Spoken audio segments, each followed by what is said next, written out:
Welcome back. In part 3 of our deep dive into the Battle of Adwa, we're heading straight into the mountains of Ethiopia in 1896. This is the story of the Italian advance, a fateful night march that, honestly, sealed their fate before a single significant shot was fired. So, let's just start right here. This single sentence, spoken on the very eve of the battle, tells you everything you need to know. It perfectly captures the intense pressure cooker the Italian command was in.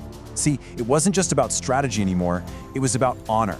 And that powerful and frankly dangerous idea would change everything. Okay, so try to picture the scene. The Italian army, led by General Baratieri, is deep in enemy territory. They're camped out near a place called Sauria, and they are facing Emperor Menelik's massive Ethiopian army, and their own situation is getting more and more desperate by the hour. Time is literally running out. So, in this explainer, we're going to trace the chain of events. Really, it's a chain of mistakes that led straight to disaster. We'll look at the desperate gamble they made, the plan that looks so good on paper, the absolutely chaotic march into darkness, the one fatal miscalculation that really broke the whole thing, and how the entire army just unraveled before dawn. It all kicked off in a super tense council of war on the night of February 29th. General Baratieri gets his brigadiers together, and they have to make a decision that would determine the fate of thousands of men. This slide lays out the impossible choice Baratieri was facing. I mean, look at this. On one hand, the pressures were just immense. They had less than 5 days of rations left. They were getting angry telegrams from Rome, demanding a victory, and troop morale was in the gutter. His only real options, a retreat, which his own generals called a national humiliation, or a really risky surprise attack. And here's the man in the hot seat, General Oreste Baratieri. Now, he actually started the meeting by suggesting they retreat, but his generals, especially the fiery Vittorio de Bormida, just would not have it. They argued that retreating would completely destroy what little morale was left and would be a stain on Italy's honor. In fact, it was de Bormida who said that chilling line we started with. Italy would prefer the loss of 2,000 or 3,000 men to a dishonorable retreat. Faced with that kind of pressure from his own team, Baratieri folded. The attack was on. So the decision to attack was made, basically forced by pride and desperation. But what exactly was the plan? You know, on paper, the strategy seemed pretty solid, almost clever. The army would split into 3 main columns, with a 4th in reserve. The idea was to march overnight, in parallel, and seize the line of mountains that overlooked the Ethiopian camp. From there, they could form this strong, unified defensive front. With the high ground and their artillery, they could support each other with crossfire. One historian even described the concept as being like razored shears. Then, they could just dare Menelik to attack them on their terms. But, a plan is only as good as the army carrying it out. And this just shows the massive gap between the plan and the reality. The Italians were working with maps that were totally inadequate, just plain wrong in places. Their equipment was old rifles, bad communication gear, and boots that were literally falling apart on the rocky ground. They didn't have enough mules to carry supplies, and the soldiers themselves, many of them were young, inexperienced conscripts, were homesick, exhausted, and living on half rations. Every single one of these weaknesses was about to play a huge role in the chaos to come. So the order was given. As darkness fell around 9 p.m. on February 29th, the plan was set in motion.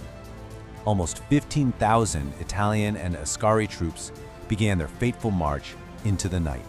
Right away, the march just fell into total confusion. On these treacherous, narrow footpaths, the columns started to cornsartina. It's a military term. It means the line of soldiers stretches out and then bunches up violently, kind of like an accordion.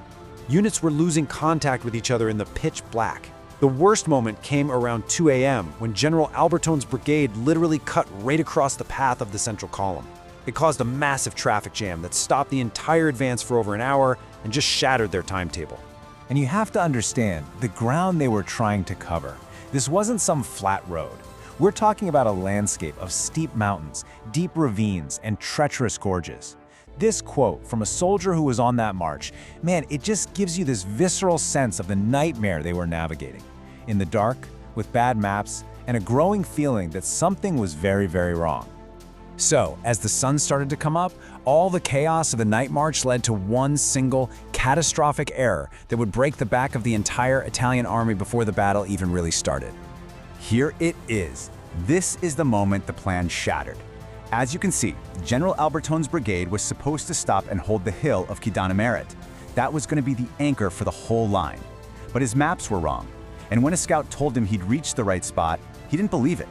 So Albertone, who was known for being aggressive, didn't wait for orders. He just pushed his men forward all alone, marching them 4 miles past the intended line, straight into isolation. Now, this wasn't just some minor mistake.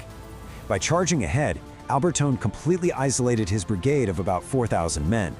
He punched a giant hole in what was supposed to be a solid front, completely destroying the idea of a unified line with interlocking fields of fire. He was now a lone target, marching straight toward the vanguard of the entire Ethiopian army. Albertone's rogue advance was really the final straw. What happened next was the complete disintegration of the Italian battle plan, all before the main fight had even begun. So, that's the real question at the heart of this whole disaster, right? As dawn broke around 6 a.m., General Albertone was about to run into the enemy all by himself. But where were the other 2 brigades that were supposed to be right there supporting him? This slide just shows the devastating reality at sunrise. You've got Albertone miles ahead and totally isolated. Then you've got Aramandi in the center, who's still delayed and stuck. And then there's Dabormida. His commander, Baratieri, still totally blind to what was really going on, ordered him to advance and support Albertone. But because of the confusing terrain, he ended up veering way off to the north. So instead of closing the gap, he got lost in a completely different valley, 3 miles away from where he was needed. And so there you have it. The whole plan for 3 interlocking columns, the razored shears, was a complete fantasy. By sunrise on March 1st, the Italian army wasn't really an army at all. It was 3 separate, isolated brigades scattered across miles of hostile terrain, totally blind to where the others were and completely unable to help each other. Their core strategy, fighting from a strong, unified defensive position, was impossible now. They had marched all night long, only to deliver themselves piece by piece to the waiting Ethiopian army. The Battle of Adwa was about to begin, but for the Italians, it was already lost.